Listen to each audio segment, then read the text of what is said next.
하나님 말씀 함께 나누겠습니다. 은혜 받으실 하나님 말씀은 요한복음 12장 1절부터 8절까지의 말씀입니다. 요한복음 12장 1절부터 8절까지의 말씀을 한 절씩 교독하겠습니다. 신약성경 168쪽에 있는 말씀입니다. 168페이지 있는 말씀 한 절씩 받도록 하겠습니다. 6월절 엿새 전에 예수께서 베다니에 이르시니 이곳은 예수께서 죽은 자 가운데서 살리신 나사로가 있는 곳이라. 거기서 예수를 위하여 잔치할새 마르다는 일을 하고 나사로는 예수와 함께 앉은 자 중에 있더라. 마리아는 지극히 비싼 향유 곧 순전한 나드 한 근을 가져다가 예수의 발에 붓고 자기 머리털로 그의 발을 닦으니 향유 냄새가 집에 가득하더라. 제자 중 하나로서 예수를 잡아줄 가룟 유다가 말하되 이 향유를 어찌하여 300데나리온에 팔아 가난한 자들에게 주지 아니하였느냐 하니 이렇게 말함은 가난한 자를 생각함이 아니요 그는 도둑이라 동계를 맞고 거기 넣을 것을 훔쳐 가미로라. 예수께서 이르시되 그를 가만히 두어 나의 장례할 날을 위하여 그것을 간직하게 하라. 가난한 자들은 항상 함께 있거니와 나는 항상 있지 아니하리라 하시니라. 아멘. 다다음 주는 고난주간입니다. 특별 새벽 집회를 저희가 함께 하게 되는데요. 내일부터가 아니라 한 주 지나고 그 다음 주부터 이제 특별 새벽 집회가 있습니다. 1년 중에서 저 여러분들이 항상 주님과 가까워야 되겠지만 가장 가까워야 될 때 바로 예수님의 십자가의 은혜를 묵상하는 이 고난주간이 아닐까 생각을 합니다. 저희들 지금 새겹줄로 열심히 참여하고 계시는 분들 계시는데요. 이번 특별 새벽 집회는 새겹줄로도 함께 우리가 모이게 되고 새겹줄 지금 하고 있지 않아도 그냥 그날 오시게 되면 또 그 안에서 저희들이 함께 기도할 수 있습니다. 그래서 지금부터 함께 마음을 이렇게 지금 다시 한번 결심하시고 내가 주님과 정말 가까워지는 2022년 고난주간 부활주일이 되면 좋겠다 이런 마음을 가지면 좋을 것 같습니다. 참석하시는 분들에게 이렇게 선물도 드리는데요. 예수 십자가라고 하는 이쁜 포장이 이렇게 지금 있는데요. 이 안에 열게 되면 로비에 있는 너무나 예쁜 십자가가 이렇게 지금 선물로 받게 됩니다. 한번 도전해 보시고 이 기념품도 받을 수 있는 좋은 시간 됐으면 좋겠습니다. 19세기에 정말 위대한 탐험가이면서 최선을 다하여 복음을 전한 사람 중에 데이빗 리빙스턴 선교사가 있습니다. 태생은 스코틀랜드입니다. 이 영국이 자랑하고 있는 너무나 신실한 탐험가이면서 정말 이 복음 증거자, 이벤젤리스트죠. 한 번은 아프리카 마을에 복음을 전했는데 추장이 너무 큰 감동을 받았습니다. 이런 영생을 주신 하나님께 나도 뭔가 드리고 싶었습니다. 그래서 그가 밀가루를 한 부대 가지고 선교사님을 찾아왔습니다. 정말 하나님의 은혜가 너무 큽니다. 여기 밀가루 한 부대를 받아주십시오.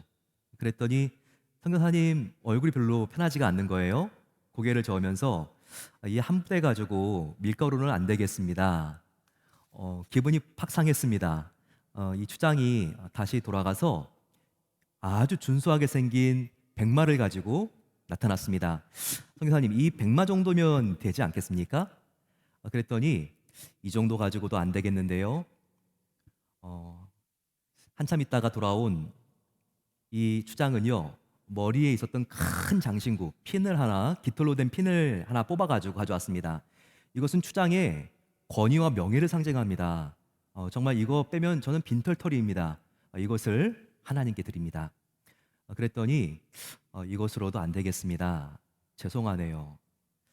그러자 이 추장은요 갑자기 정색을 하면서 화를 버럭 내면서 이렇게 말했습니다. 선교사님, 정말 도대체 뭘 드리라는 말입니까? 이제 정말 남은 것은요 제 몸 하나밖에 없습니다. 그러자 선교사님이 웃으시면서 바로 그겁니다. 제가 그 말이 나올 때까지 기다리고 있었습니다. 하나님은 우리가 우리 자신을 드리는 것을 가장 기뻐하세요. 우리가 리빙스턴 선교사님의 이 말을 들을 때 성경에서 떠오르는 한 사람이 있습니다.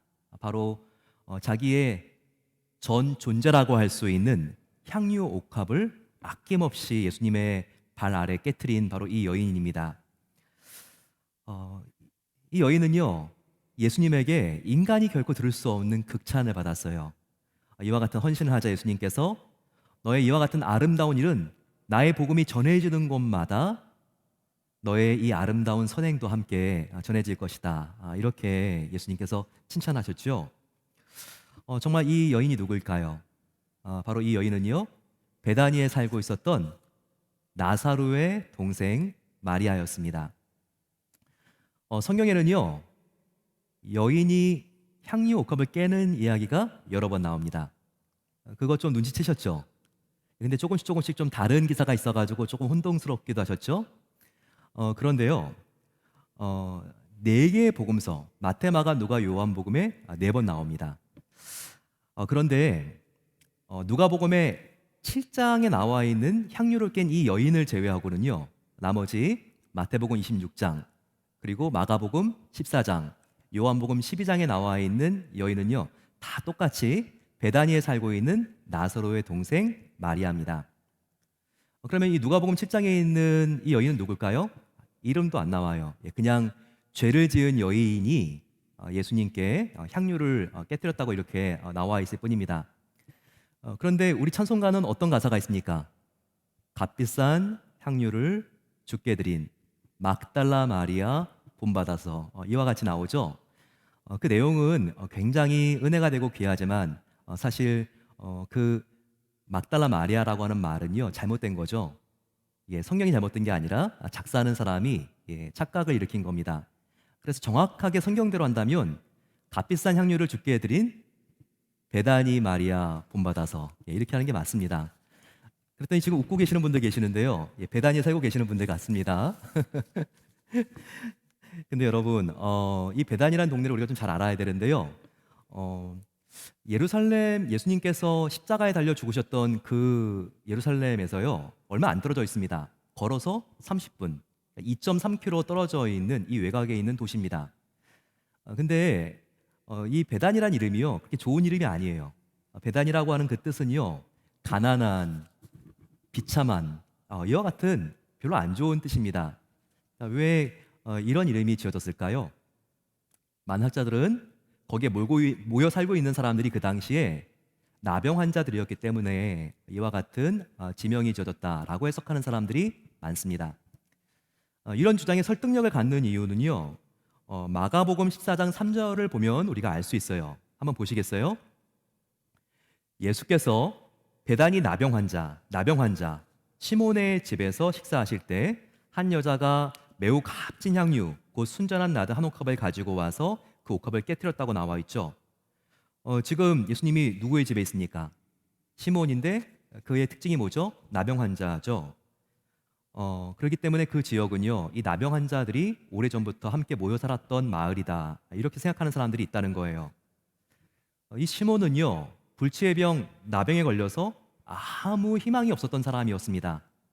하지만 예수님을 만났고 예수님이 그 나병을 고쳐줬죠. 그 불치의 병에서 해방된 것을 감사한 나머지 오늘 예수님을 이 식사 모임에 초대한 것입니다. 정성스럽게 이 저녁 식사를 준비해서 예수님을 모신 것이죠. 그런데 눈여겨볼 것이 있습니다.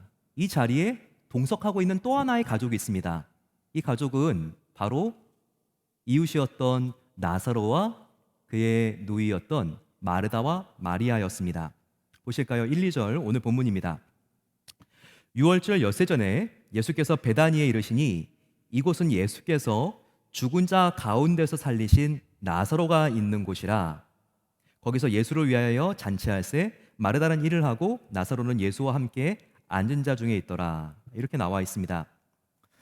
아마 베단이라는 동네가 워낙 작아서요, 이 나병 환자 시몬의 집과 죽었다가 예수님의 능력으로 살아난 나사로의 집이 아주 가까웠던 것 같습니다.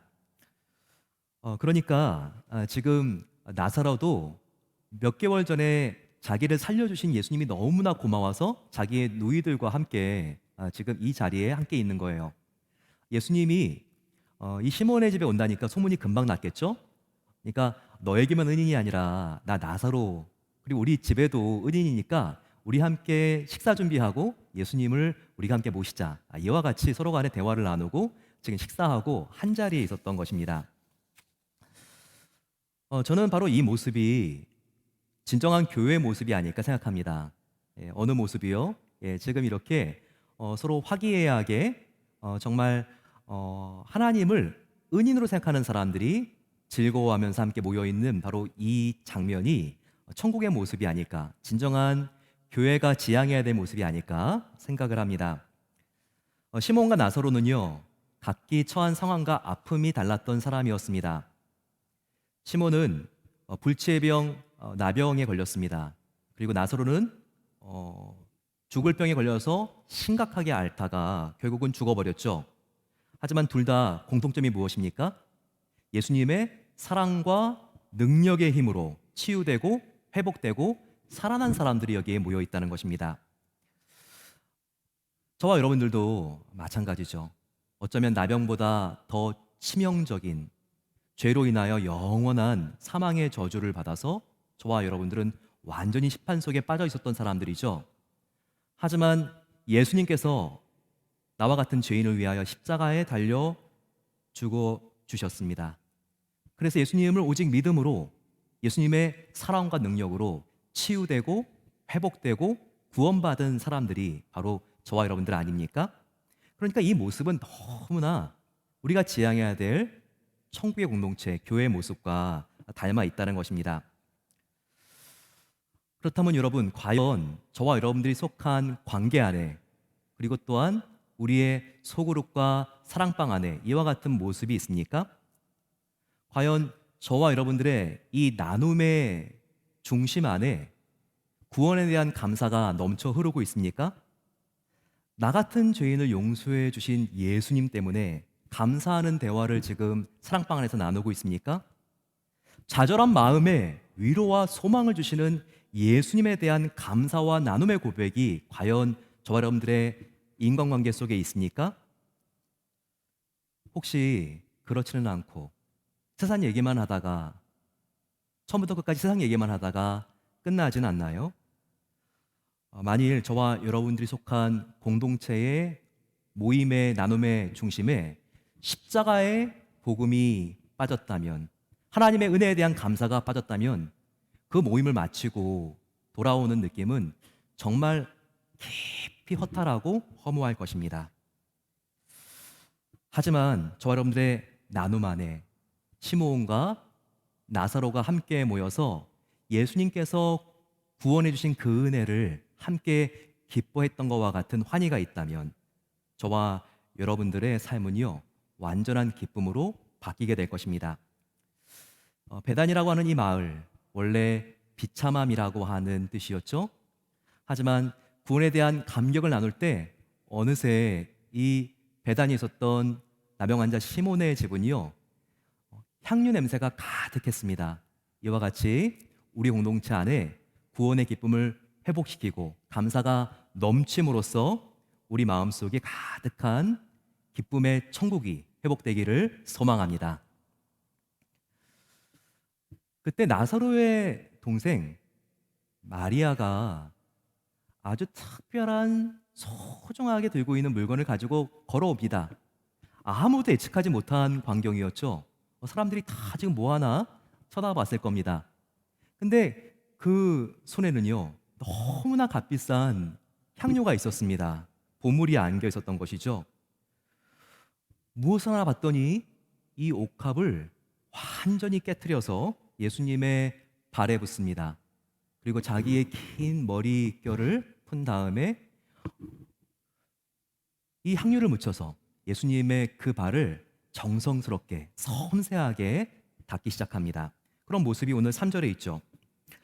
마리아는 지극히 비싼 향유 곧 순전한 나드 한 근을 가져다가 예수의 발에 붓고 자기 털로 그 발을 닦으니 향유 냄새가 집에 가득하더라 라고 나와 있습니다. 본문에는 그녀가 깨트린 것이 지극히 비싼 향유, 그리고 곧 나드 한 근이라고 하는 수량이 여기에 이렇게 나와 있습니다. 굉장히 고가치였을 거예요. 여기 나드라고 하는 것은 하나의 향초라고 할 수 있습니다. 그 당시에 여러 곳에서 난 게 아니라 인도의 동북부 히말라야 산 기슭에 가야지 이런 향초가 있었는데요. 정말 너무나 채취하기가 힘들고 어려운 풀이었습니다.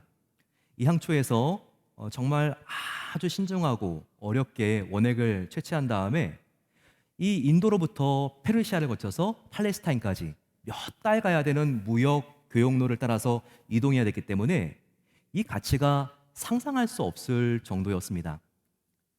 어느 정도 가격이었을까요? 예. 여기 보게 되면 나드 한 근에 300데나리온이라고 나와 있죠. 제가 이 말씀을 좀 드릴까 안 드릴까 망설였습니다. 그 양이 어느 정도 되는지 나드 한 근. 예. 여기 중에서 어떤 분들이 이렇게 예습관이 생각이 날까 봐. 예. 나드 한 근은요. 예. 소주 한 잔. 딱 그 정도의 양입니다. 예. 그런데 300데나리온은 얼마나 되죠? 300데나리온은 한 데나리온이 노동자 한 명의 품삯이거든요. 그러니까 300일, 10달을 일해야지 벌 수 있을 만큼의 획득할 수 있을 만큼의 그렇게 값비싼 상품이 바로 이 향료였다는 거예요. 나드 향료였다는 거예요. 지금으로 말하면 아마 한 4, 5만 불 정도 되었겠죠? 그것도 정말 요만한 정말 부피 안에 있는 그와 같은 액체가 이렇게 비쌌기 때문에 몇 방울만 떨어뜨려도요, 이것은 수백 불이었습니다. 지금은 보통 젊은 사람들이 결혼할 때 뭘 혼수로 준비하죠? 예, 이제 집을 준비하기도요, 집이 너무나 비싸진 것 같아요. 그런데 당시 여인들은요, 결혼을 위해서 가장 준비해야 될 중요한 혼수 중에 하나가 바로 이 향료였다고 합니다. 향료에 따라서 그동안 자기가 얼마나 인생을 노력해 왔는지를 그 당시에 볼 수 있는 하나의 척도였다는 것이죠. 특별히 도시도 아니고 이 가난하고 소외된 베다니 마을에 살고 있었던 마리아에게는요, 이 향료의 가치는 자기의 인생 전체, 전 존재와 같았다는 겁니다. 그런데 이와 같은 향유를 예수님을 위해서 깨트리고 있습니다. 어떻게 이것이 가능할까요? 이것이 어떻게 가능할까요? 다른 이유가 아니에요. 예수님을 향한 이 마음이, 마리아의 마음이 가짜가 아니라 진짜였기 때문입니다. 누구를 향한 진정한 사랑은 최고의 헌신으로 나타나지요. 우리는 무엇에 얼마만큼의 가치를 두느냐에 따라서 나의 소중한 것을 드릴 수 있는 정도가 달라집니다. 이렇게 향유를 예수님께 드리는 예수님께 뒤에서 비아냥거리고 혀를 차는 사람이 있었죠. 예수님의 제자 중에 하나였던 가룟 유다였습니다. 그는 이렇게 말하죠. 야, 저걸 저렇게 허비하면 어떡하냐. 정말 이 값비싼 향유를 가난한 사람들을 도와줘야 되는데 얼마나 많은 사람들을 도와줄 수 있는데, 그 모습을 보면서 가룟 유다는 낭비도 저런 낭비가 없다고 그렇게 욕을 하고 비아냥거리죠. 하지만 한번 생각해 보십시오. 어디까지가 낭비고 어디까지가 사랑입니까? 낭비냐 사랑이냐 이것을 판단하는 기준은요, 어느 정도의 이 물건이 가격을 가졌는가, 액수를 가졌는가가 아닙니다. 낭비냐 사랑이냐 판별할 수 있는 기준은요, 바로 사랑입니다. 진정한 사랑만 내 안에 있으면요, 사람은 액수에 대하여 계산하지 않습니다. 진정한 사랑이 있으면요, 거래하고 싶지도 않고 저울질하고 싶지도 않습니다. 바로 이것이 저와 여러분 같은 죄인을 사랑하신 예수님의 사랑이 아니었을까요? 우리를 정말 사랑했기 때문에 계산하지 않고 무조건적으로 당신의 하나밖에 없는 생명을, 가장 고귀한 생명을 내어주신 것 아니겠습니까?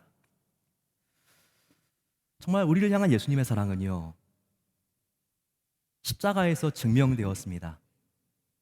정말 이 마리아하고도 비교할 수 없는 가장 귀한, 그 무엇과도 바꿀 수 없는 바로 생명을 십자가에서 저와 여러분들을 위하여 아낌없이 내어주셨으니까요. 만약 마리아에게 저와 여러분들이 어떻게 그렇게 할 수 있었나요? 이렇게 물어본다면 마리아는 아주 간단 명료하게 대답할 거예요. 틀림없이 이렇게 말했을 것입니다. 그 이유는요, 아주 단순합니다. 예수님이 나의 삶의 전부거든요. 예수님이 나의 삶의 모든 것이기 때문에 저는 기쁘게 내가 가진 것을 예수님께 드렸을 뿐입니다. 이렇게 아까워하지 않고 기뻐하며 대답을 했을 것입니다. 그녀가 드린 향유, 순전한 나드였던 것처럼 예수님을 향한 그녀의 사랑은요, 농도, 순도 100%의 사랑이었습니다. 그래서 예수님께 모든 것을 아끼지 않고 바로 이 여인이 드릴 수 있었던 거예요. 마리아가 예수님께 드렸던 이 향유는요, 특별한 구조를 가지고 있어요.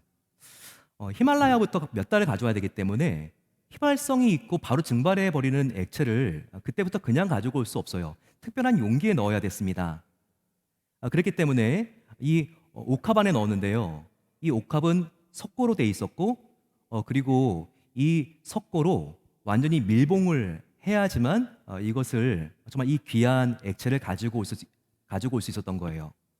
그래서 이 옥합은요, 반드시 깨트려야지만 사용할 수 있는 특징을 가지고 있어요.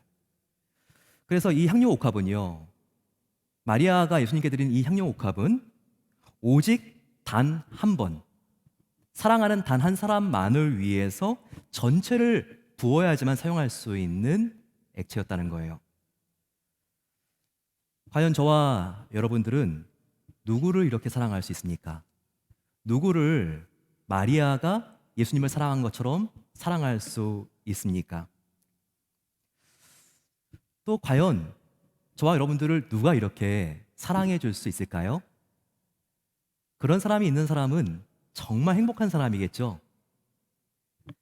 하지만 저와 여러분들은 이미 너무나 큰 축복을 받은 사람들 아니에요? 왜냐하면 예수님께서 벌써 저와 여러분들을 이렇게 사랑하셨기 때문입니다. 아니, 마리아와 비교할 수 없이 더 큰 사랑으로 하나님께서 요한복음 3장 16절에 말씀하신 것처럼 하나님께서 저와 여러분들을 이처럼 사랑하사, 그런 사랑을 받고 구원받고 하나님의 자녀가 되지 않았습니까? 이처럼이라고 하는 이 사랑은 뭘까요? 예수님께서는요, 십자가에서 당신의 전 존재인 단 하나밖에 없는 생명을 십자가에서 단 한 번에 영원히 사랑하지 않으셨습니까? 바로 저와 여러분들을요. 이것이 히브리서에 나와 있지 않습니까? 히브리서 10장 14절 말씀을 같이 한번 읽어보면 좋겠습니다. 시작. 그가 거룩하게 된 자들을 한 번의 제사로 영원히 온전하게 하셨느니라. 여러분, 이 말씀을 한번 깊이 묵상해 보세요. 나 같은 죄인을 예수님께서 단 하나밖에 없는 생명을 쏟아부어서 단 한 번에 영원히 사랑하신 바로 이 사랑, 바로 이것이 십자가에서 저와 여러분들을 구원하신 예수님의 사랑이라는 것입니다. 그러면 이와 같은 사랑을 받고, 표현할 수 없는 한량없는 사랑을 받고 우리가 구원받은 하나님의 자녀가 되었다면 우리는 어떻게 해야 될까요? 어떻게 살아야 될까요? 조금이라도 우리를 향한 예수님의 사랑을 보답하기 위하여 힘쓰는 모습을 하나님께서 원하시고 정말 기뻐하지 않을까요? 우리는 예수님을 향한 이 마리아의 사랑, 그리고 우리를 향한 예수님의 사랑을 생각하면서 깊이 되새겨야 될 것이 있습니다. 그것은 하나님은 반쪽 사랑을 원하지 않는다는 거예요. 하나님은 반쪽 사랑이 아니라 온전한 사랑을 원하십니다. 이 세상과 하나님 사이에 양다리 걸쳐 있고 저울질하는 그와 같은 사랑이 아니라 정말 우리의 전심을 하나님께만 드리는 whole heart, integrated heart, 나뉘어지지 않는 마음, 온전한 마음을 하나님께만 드리는 바로 그 사랑을 원하고 있다는 거예요. 왜냐하면 그와 같은 사랑으로 저와 여러분들을 먼저 사랑하셨기 때문이죠. 이와 같은 하나님을 닮은 그 사랑을 예수님께 표현한 바로 이 여인 마리아. 근데 그녀의 이와 같은 순수한 헌신을 좋지 않게 보고 있는 사람도 있었습니다. 그중에는 이제 며칠 뒤면 예수님을 십자가에 못 박히도록 팔고 내어줄 바로 가룟 유다가 있었죠. 오늘 말씀이 가룟 유다가 얼마나 향유를 부은 여인을 향해서 눈살을 찌푸리고 왜 저런 낭비를 하느냐고 비판하고 비아냥거리고 있는지를 정확하게 포착해서 묘사합니다. 4, 5절을 보세요. 제자 중에 하나로서 예수를 잡아줄 가룟 유다가 말하되 이 향유를 어찌하여 300데나리온에 팔아 가난한 자들에게 주지 아니하였느냐 하니. 설득력이 있어요. 이 비싼 물건을 팔아서 가난한 사람들을 위해서 도와준다면 그것도 얼마나 의미가 있고 효과적이겠습니까? 하지만 이와 같은 말에 예수님은요, 동의하지 않습니다. 오히려 마리아의 편을 들어주면서 가룟 유다를 나무라시죠. 그러지 마라! 그녀가 옳다. 이렇게 책망하십니다. 성경은요, 가룟 유다의 행위가 얼마나 틀린 것인지를 확실하게 못 받고 있습니다. 6절을 보세요. 가룟 유다가 이렇게 말함은 가난한 자들을 생각함이 아니요 그는 도둑이라 동계를 맞고 거기 넣은 것을 훔쳐가미러라 라고 나와 있습니다. 가룟 유다는 지금 위선자입니다. 왜냐하면 마음에도 없는 말을 하고 있기 때문이죠. 그는 지금 자기의 뜻을 하나님의 뜻으로 둔갑시켜 말하고 있습니다. 실제로 가난한 사람을 돕고 싶어서 이런 말을 한 게 아니에요. 가난한 사람을 도와야 한다는 것은 원래 하나님의 말이죠. 내 이웃을 내 몸과 같이 사랑하라고 하신 하나님께서 가난한 자를 도우라고 물론 말씀하셨죠. 하지만 이 순간만큼 가룟 유다는 가난한 사람을 도와야 한다는 하나님의 말씀을 자기의 욕심과 뜻을 채우기 위한 도구로 이용하고 있는 겁니다. 가룟 유다가 얼마나 못됐습니까? 그런데요, 이 가룟 유다는 우리가 종종 범하기 쉬운 실수입니다. 저와 여러분도 하나님의 뜻이나 하나님의 말씀을 나의 뜻을 이루는 도구로 사용할 때가 있지 않습니까? 혹은 그렇게 하고 싶은 유혹을 받을 때가 있지 않습니까? 아마 가장 조심해야 될 사람은 저와 같은 설교자가 아닐까 생각합니다. 목사들은요, 잘못하면요, 하나님의 이 거룩한 말씀을 자기 이익의 도구로 삼을 수 있는 유혹을 너무나 많이 받고 있는 사람들입니다.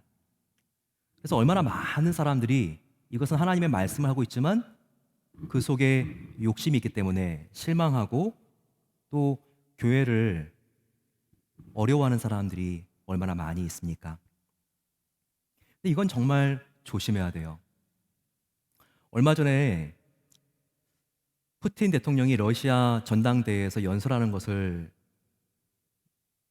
보시지 않았습니까? 사람들이 그 모습을 보면서 야, 굉장히 위선스럽다, 이런 이야기를 많이 하시는 분들 봤어요. 러시아 전당대회 정말 수만 명의 군중들이 스테디움에 있었죠. 그때 정말 러시아 사람들과 우크라이나 사람들은 저렇게 어려워하는데 그 명품 지퍼를 입고 나와가지고 근엄하게 연설하고 있는 모습이 정말 너무나 위선자의 모습이다, 이렇게 말씀하시는 분들이 계셨어요. 저는 그 연설을 들으면서요, 더 마음이 아팠던 부분이 있었어요. 그것은 푸틴 대통령이 연설하면서 자꾸 하나님의 말씀을 인용하는 것이었어요. 목회자로서 그와 같이 연설하는 모습은요, 얼마나 이 사람이 하나님의 영광을 가리고 있는가, 참 마음이 아팠습니다.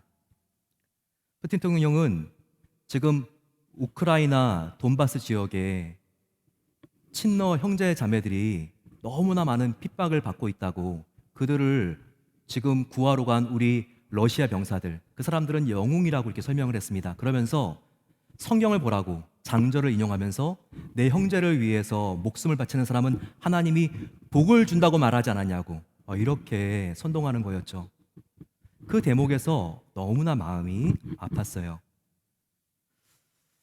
정말 얼마나 많은 무고한 우크라이나, 러시아 군인들과 우크라이나 국민들이 힘들고 어려운 시간을 보내고 있습니까? 러시아 장병들 중에 굉장히 많은 숫자도 자기는 군사 훈련 받으러 간다고 속아서 갔는데 이와 같은 전투를 하고 있는 장병들도 있죠. 푸틴 대통령은 자기의 욕심을 채우기 위해서 이렇게 무고한 생명들을 희생하면서까지 하나님의 말씀을 가지고 이렇게 연설하고 있는 모습, 앞으로 장차 하나님 앞에서 얼마나 큰 심판을 받을까요? 근데 여러분, 우리도 이런 유혹을 받을 때가 종종 있고 때로는 넘어질 수 있다는 것을 주의해야 합니다.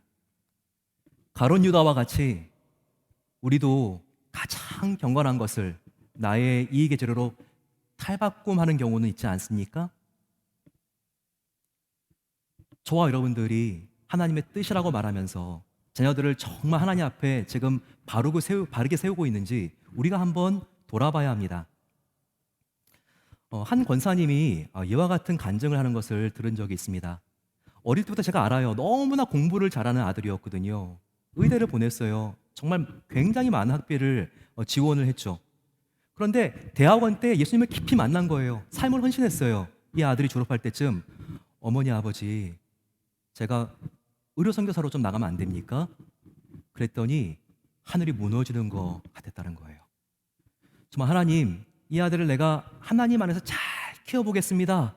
이렇게 기도하면서 키워왔는데 그렇게 희생하면서 이 아이를 길렀는데 이 아이가 이제는 전공의 과정을 마치고 이제는 병원에 들어가야 되는데 선교지로 들어간다고 하니까 너무나 마음이 무너졌다고 이렇게 힘들고 어려운 하시더군요. 그때 그분이 그랬대요. 하나님의 말씀을 가지고 너 내 말 똑바로 들으라고. 하나님께서 부모의 말을 공경하라고 하지 않았냐고. 그러면서 이렇게 그 자녀에게 호통을 쳤다고 합니다. 그랬더니 그 자녀가 또 웃으면서 어머니, 하나님께서는요 주 안에서 내 부모를 공경하라고 그랬다고 이렇게 대답을 했다는 거예요. 근데 그 자녀가 선교지에 정말 갔어요. 그리고는 얼마나 지금 보람있게 선교를 잘하고 있는지 몰라요. 그 권사님도 정말 그와 같은 아들이 큰 자랑입니다. 하지만 여러분, 우리가요 나의 뜻을, 나의 욕심을, 그리고 하나님의 말씀을 나의 욕심을 감추기 위한 그와 같은 수단으로 사용할 수 있는 유혹이 우리의 삶에 너무나 가깝게 있다는 것을 우리는 잊지 말아야 하는 것입니다. 성경은요 이와 같은 위선, 이와 같은 제약, 이와 같은 단단한 자아와 같은 옥합을 깨트리고 하나님께 칭찬받은 너무나 아름다운 이야기들이 많이 나오고 있어요. 그런 이야기가 어디 나옵니까? 사마리아 여인은요 예수님과 대화하다가 자기의 열등감이라고 하는 단단한 옥합을 깨트린 여인이었습니다. 삭개오는요 자기가 그렇게 하나님처럼 의지하고 있었던 돈과 물질을, 바로 돈과 물질이라고 하는 이 옥합을 깨트렸어요. 다윗 왕은요 밧세바와 범죄하고 그동안 꽁꽁 숨기고 감추고 있었던 자기의 죄악의 옥합을 깨트렸습니다. 그렇다면 여러분, 이 사순절에 저와 여러분들이 깨트려야 될 이 옥합은 무엇일까요?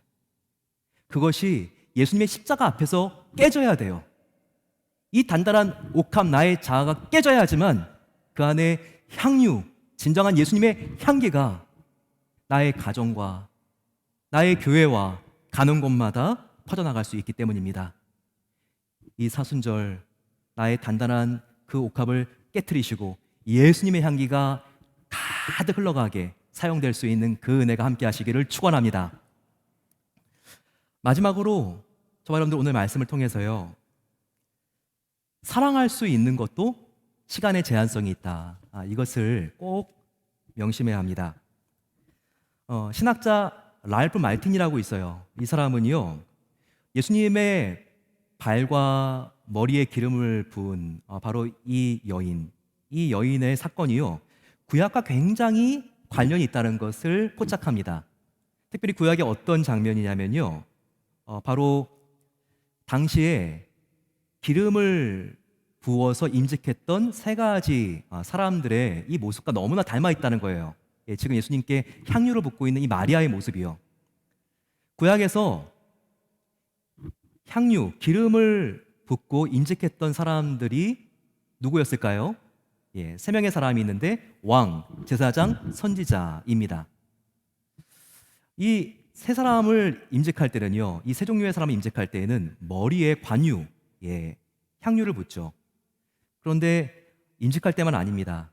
이 사람들이 숨을 거두고 사체가 되어 죽었을 때도요, 그 사람들의 몸에 이와 같은 향유를 부었어요.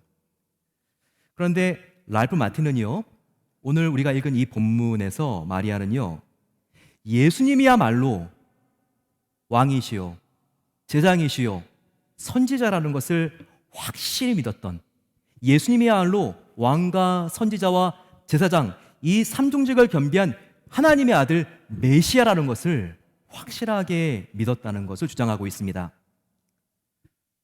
성령의 감동함을 받은 바로 이 마리아는요, 어쩌면 예수님의 죽음이 이제 며칠 뒤면 다가오는 것을 알았는지도 모릅니다. 그리고요, 그분이 죽은 뒤에는요, 자기와 같이 서민이고 여인인 사람은 예수님의 그 사체 근처에도 접근하지 못한다는 것을 이미 알았는지도 몰라요. 그러면 이분의 몸에, 이분이 죽으시기 전에 기름을 받아들일 수 있는 바로 그 기회는 지금 이 순간밖에는 없다. 지금 이 순간을 예수님과 만날 수 있는 마지막 기회로 생각을 하고 그분의 살아있는 몸에 기름을 부어드리자, 이렇게 생각할 수가 있었다는 것입니다.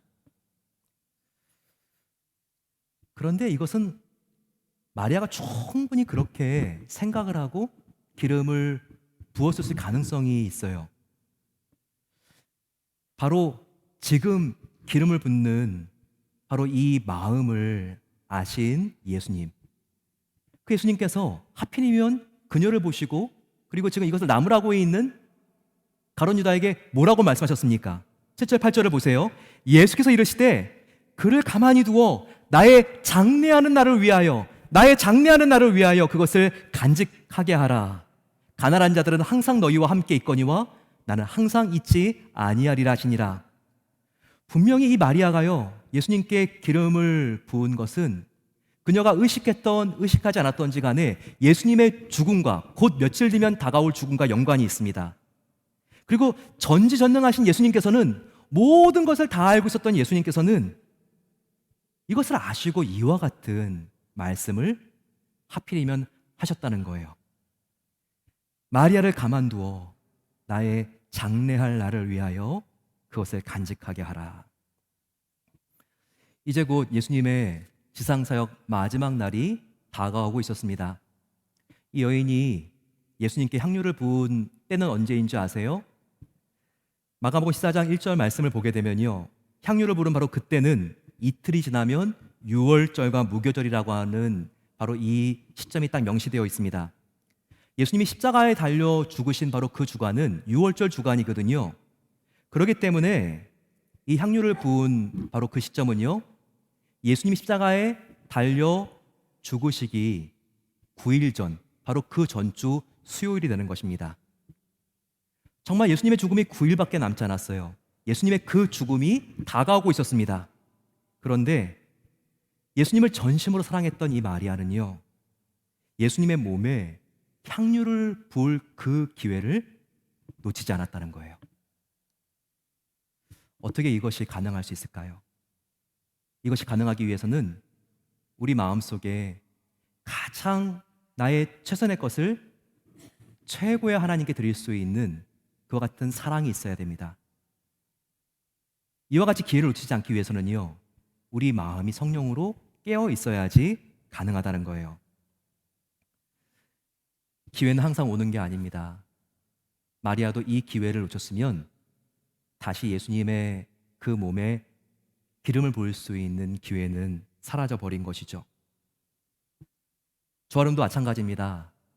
사랑할 때가 항상 있는 것이 아닙니다. 헌신할 때가 항상 있는 것이 아닙니다. 나눌 수 있는 때가 항상 있는 것이 아닙니다. 수고할 수 있는 때가 항상 있는 것은 아닙니다. 우리는 할 수 있을 때가 있을 때마다 그 기회를 놓치지 않고 즐거이 바로 할 수 있는 이와 같은 영적인 습관을 가져야 합니다. 한 용어에 대하여 이동원 목사님께서 굉장히 인상 깊은 설명을 했습니다. 기회가 영어로 뭔가요? opportunity죠. 그런데 앞에 of이라고 하는 말은요, 뭐뭐 앞에라고 하는 뜻이라는 거예요. 뒤에 펼쳐낼 때 펄트는 항구라고 하는 뜻입니다. 그래서 기회라고 하는 말은 뭐냐면 항구 앞에서라고 하는 뜻이라는 거예요. 그러면 항구 앞에 뭐가 있다는 거죠? 항구 앞에 밀려오는 파도가 있다는 거예요. 그 당시에 고대 로마 사회에는요, 배들이 동력이 없었습니다. 엔진이 없었어요. 배 엔진이 없었기 때문에 항구에 정박되어 있다가 밀려오는 파도를 타야지만 망망대해로 나갈 수가 있었다는 거예요. 그래서 파도가 오기를 기다렸다가 타면 되는데 한번 그 파도를 타지 못하면요, 다음 파도가 올 때까지 정말 한참을 기다려야 했다는 겁니다. 우리는 십자가에서 나 같은 죄인을 위하여 죽으시고 부활하셔서 하나님의 자녀가 되게 하신 하나님의 큰 은혜를 항상 생각해야 되겠죠. 그 하나님의 크신 은혜, 갚을 수 없는 은혜를 생각하면서 그분께 헌신할 수 있는 기회를 우리가 놓치지 말고 응답할 수 있어야 합니다. 사랑할 수 있는 기회를 놓치면 안 돼요. 우리가 누군가를 용서할 수 있는 기회를 놓치면 안 됩니다. 사과할 수 있는 기회를 놓치면 안 됩니다. 더 나눌 수 있는 기회를 놓치면 안 됩니다. 왜냐하면 어쩌면 그 기회는 다시 오지 않을 수 있기 때문입니다. 나폴레옹의 전제 작가는요, 나폴레옹이 승승장구했던 바로 그 이유는 마지막 전쟁을 할 때 이 5분을 잘 사용했기 때문이라고 이렇게 결론을 지었습니다. 저와 여러분도 금년 혹은 이달, 이번 주, 오늘이 저와 여러분들의 생애 마지막 날이라고 생각한다면, 이것이 나의 마지막 기회라고 생각한다면 저와 여러분들은 이 마지막 시간을 어떻게 사용하시겠습니까? 1년의 가치를 알기 원하시면 대학 진학에 실패한 수험생에게 물어보라는 말이 있습니다. 한 달의 가치를 알려면 미숙아를 낳은 임산부에게 물어보라고 하는 말이 있죠. 한 주의 가치는 아깝게 마감 시간을 놓친 주간지 편집장에게 물어보십시오. 한 시간의 가치를 알려면 아쉽게도 부모님의 임종 시간을 놓친 자녀에게 물어보십시오. 1분의 가치는 이제 막 비행기를 놓친 승객에게 물어보십시오.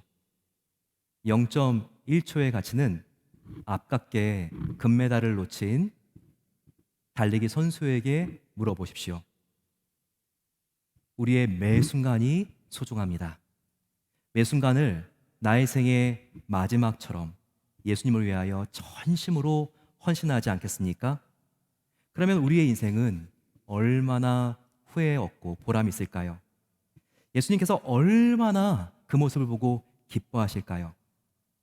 예수님께서 마리아를 보시고 나의 복음이 전해지는 곳마다 바로 이 여인의 아름다운 일이 함께 전해지리라. 매 순간을 예수님께 기쁘게 드리시는 저와 여러분들에게도 주님 만났을 때 이와 같은 칭찬을 하게 되시기를 축원합니다.